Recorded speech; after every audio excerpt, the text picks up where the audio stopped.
जय श्री राम मित्रों, नमस्कार, प्रणाम। स्वागत है तमारू अपनी यूट्यूब चेनल में। दोस्तों, जीवन में क्यारेक एवो समय आवी जाय छे कोईने खबर नहीं होती। मानव जीवन में सारा नरसा प्रसंगों बनता ज रहता होय छे। क्यारेक खुशी मळे तो क्यारेक दुख। पछी ते माणस गरीब होय के अमीर होय, दरेक माणसने सारा मोड़ा अनुभवों थता ज होय छे। मित्र, आजे तमारी साथे एक एवी कहानी शेर करवानी छे जे आवी ज एक मजबूर माना जीवन में बनेली सत्य घटना है। अने आ वातने मैं अहीं कहानी स्वरूपे प्रस्तुत करी छे। मित्रों, अमदावाद जेवा मोटा शहरनी आ घटना है। एक परिवार हतुं, तेमां टोटल 3 सभ्यो रहता हता। माँ बाप अने एक दीकरो। दीकरो 12मा धोरणमां भणतो हतो। घरनी स्थिति सामान्य हती। पिताजी एक कापड़नी मिलमां नौकरी करता हता। तेमने गामडे 15 वीघा जमीन हती।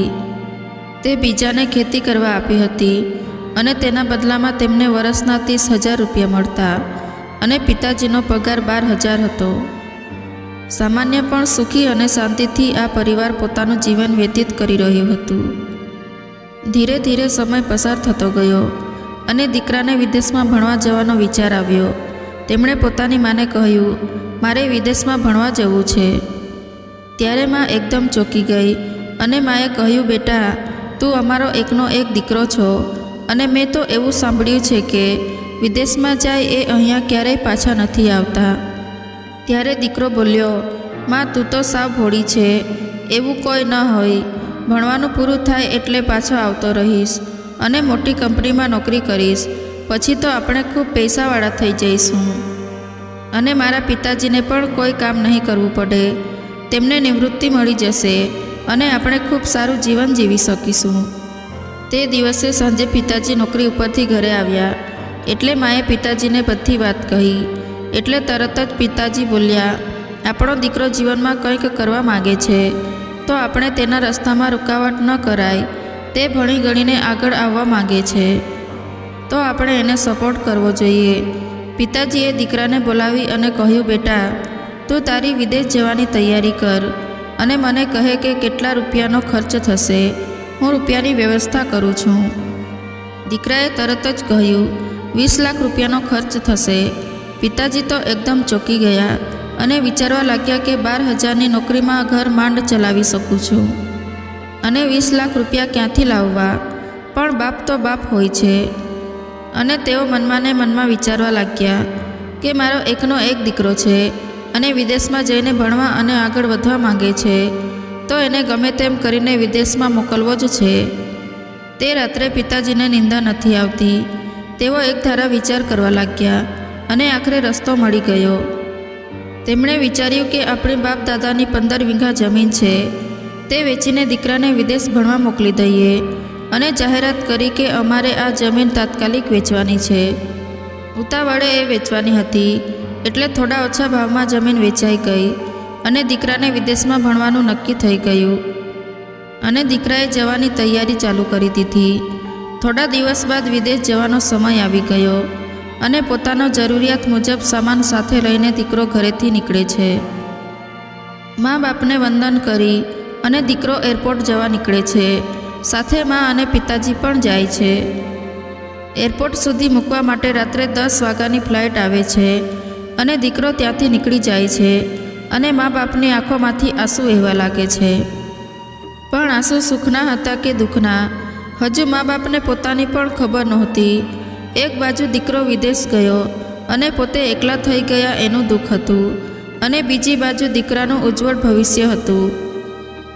ત્યાંથી મા બાપ ઘરે આવે છે અને રોજની જેમ જીવન પસાર કરવા લાગે છે। થોડા દિવસ બાદ દીકરાનો ફોન આવ્યો અને કહેવા लाग्यो, माँ, मने अहींया पार्ट टाइम नौकरी मळी गई छे। हवे हूँ एक टाइम नौकरी करीश अने एक टाइम भणवा जईश। माँ खूब खुश थई अने सांजे पोताना पति घरे आव्या एटले तरत ज कहेवा लागी के आपणा दीकराने विदेश में नौकरी मळी गई छे अने हवे ते त्यां पण रूपिया कमावा लाग्यो छे। हवे तमारे काम नहीं करवुं पड़े। आपणो दीकरो त्यांथी खूब कमाईने अहींया रूपिया मोकलशे। माँ आवी बधी वातो करवा लागे छे। माँ बाप बंने आजे खूब खुश हता। बंने राजी राजी थई गया અને મા તો દોડતી દોડતી દુકાનેથી ચોકલેટનું બોક્સ લઈ આવી અને મોહલ્લાના બાળકોને ચોકલેટ વેચવા લાગી કે મારા દીકરાને વિદેશમાં નોકરી મળી ગઈ, હવે મારે સાવ આરામ થઈ જશે અને દીકરો ખૂબ રૂપિયા કમાશે. પણ માની આ ખુશી જાજા સમય માટે નહોતી ટકવાની. એ આ મા કે બાપ કોઈને ખબર નહોતી. ધીરે ધીરે સમય જતો ગયો અને એક દિવસ પિતાજીની મિલમાં એક બોઇલરમાં બ્લાસ્ટ થયો અને તેઓનું મરણ થયું. ત્યારે મા ઉપર આભ ફાટી પડ્યું. દીકરો વિદેશમાં ભણતો હતો અને અહીંયા આવી ભયાનક ઘટના બની એટલે માને કંઈ સમજણ પડતી નહોતી કે હવે શું કરવું. ખૂબ કકળાટ કરવા લાગી. પણ કુદરત આગળ કોઈનું કાંઈ ચાલતું નથી. એક સુખી પરિવાર આવી રીતે વેરવિખેર થઈ જશે એવું ક્યારેય સપનામાં પણ નહોતું વિચાર્યું. પિતાજીના અચાનક મરણના સમાચાર તેના દીકરાને મોકલ્યા. પણ દીકરો હજુ વિદેશમાં ગયો એને 1 મહિનો જ થયો હતો એટલે પાછું આવવું શક્ય નહોતું. જુઓ તો ખરા કેવી કરુણતા છે. દીકરો હોવા છતાંય પોતાના પિતાજીના અગ્નિ સંસ્કાર કરવા આવી શકતો નથી અને અહીંયા બધા સગા વહાલા માને આશ્વાસન આપીને શાંત પાડવાની કોશિશ કરે છે અને પિતાજીના અગ્નિ સંસ્કાર થાય છે અને ધીરે ધીરે સમય વીતવા લાગે છે. 1 વર્ષ 2 વર્ષ ધીરે ધીરે 10 વર્ષ વીતી ગયા પણ દીકરો વિદેશમાંથી પાછો આવ્યો નહીં. માની હવે ઉંમર વધવાને લીધે થોડી અસ્વસ્થ થવા લાગી હતી અને ઘરમાં આવક ના હોવાથી પેન્શન આવતું હતું. એમાંથી માનું જીવન નિર્વાહ ચાલતું હતું. અચાનક એક દિવસ દીકરાનો ફોન આવ્યો. હેલો હેલો માં, તમે સાંભળી રહ્યા છો? માં શબ્દ સાંભળ્યાને ઘણો સમય થઈ ગયો હતો એટલે માં ખૂબ ભાવુક થઈ ગઈ અને બોલવા લાગી, દીકરા તું મજામાં તો છે ને? ત્યારે સામેથી દીકરો કહે છે, માં હું એકદમ મજામાં છું અને હું ઇન્ડિયા આવું છું તમને લેવા માટે અને એક ખુશીના સમાચાર આપું.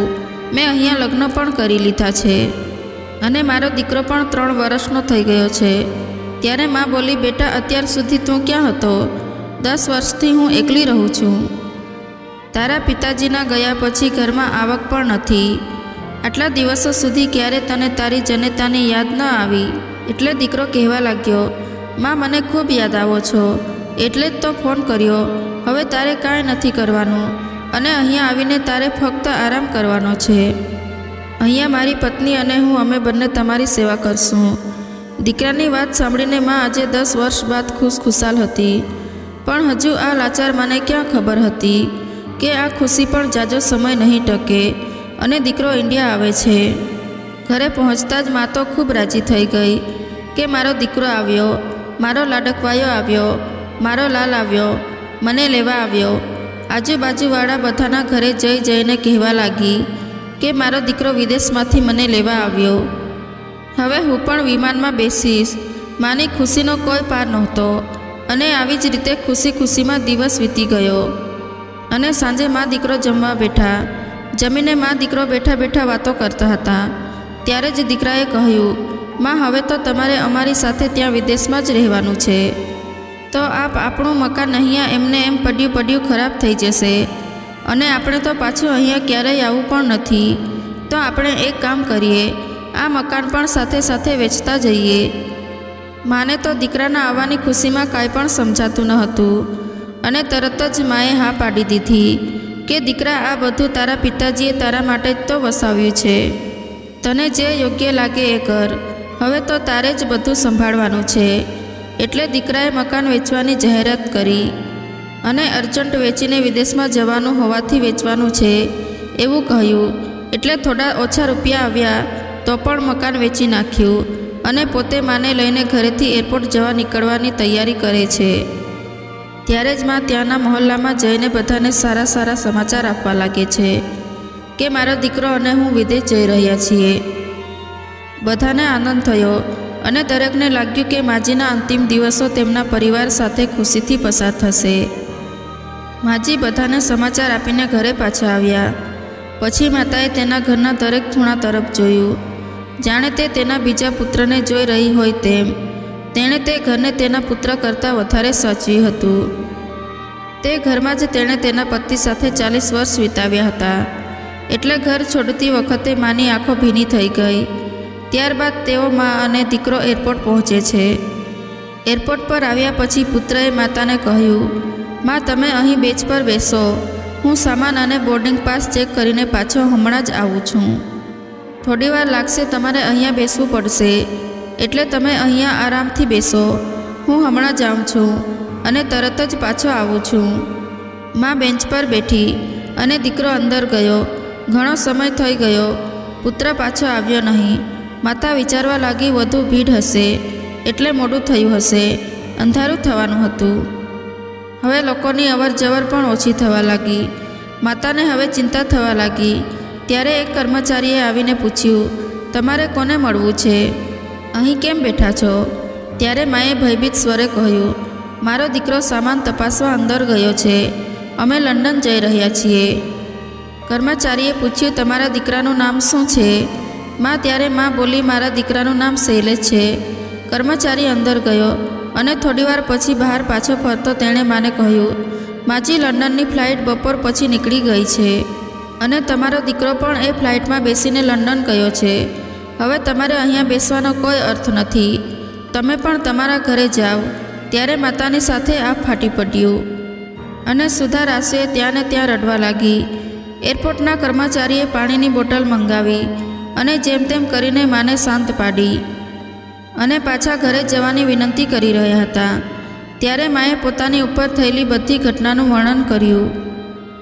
માતાની દુઃખભરી કહાની સાંભળીને એરપોર્ટના કર્મચારીની આંખો પાણી ભીની થઈ ગઈ અને તેને પાછા ઘરે જવા મનાવ્યા. અને માં પોતાના વેચાઈ ગયેલા ઘરે પાછી આવે છે અને નવા મકાન માલિકને બધી વાત કહે છે. ત્યારે મકાન માલિકને માજી ઉપર દયા આવે છે અને ઘરમાં એક રૂમ માજીને રહેવા માટે આપે છે. થોડા સમય પછી એક દિવસ બધા ઘરના ફળિયામાં બેઠા હતા. ત્યારે મકાન માલિક બોલ્યો, માજી, આ ઉંમરે તમે એકલા રહો છો, એના કરતાં તમે તમારા સગા સંબંધીને ત્યાં ચાલ્યા કેમ નથી જતા? ત્યારે માં બોલી કે મારો દીકરો પાછો વિદેશમાંથી મને મળવા આવશે, ત્યારે તેની સંભાળ કોણ રાખશે? મારો દીકરો ખૂબ જ ભોળો છે, તેને પોતાની સંભાળ કેવી રીતે રાખવી તે ખબર નથી. હું ક્યાંય જવાની નથી, કોણ જાણે ક્યારે તેને મારી જરૂર પડી શકે. આવા શબ્દો તો એક માતાના જ હોઈ શકે. માતાના આવા શબ્દો સાંભળીને મકાન માલિકની આંખોમાં આંસુ આવી ગયા. કોઈએ સાચું જ કહ્યું છે કે દીકરો તોફાની હોઈ શકે, પણ માં ક્યારેય ગુમાવતા નથી હોતી. મિત્રો, હું તમને બધાને બે હાથ જોડીને વિનંતી કરું છું કે તમારા માતા પિતાની બને એટલી સેવા કરજો. તેમની સાથે ક્યારેય ગેરવર્તન ન કરવું જોઈએ અને વિદેશમાં ભણવા જવું હોય તો જવું જ જોઈએ, પણ આપણી સંસ્કૃતિ, આપણા સંસ્કાર ક્યારેય ન ભૂલવા જોઈએ. મિત્રો, અમારો આજનો વિડીયો કેવો લાગ્યો કમેન્ટમાં જણાવજો અને પસંદ આવ્યો હોય તો વિડીયોને લાઇક, શેર અને ચેનલને સબસ્ક્રાઈબ જરૂરથી કરજો. જય શ્રી રામ, જય શ્રી કૃષ્ણ.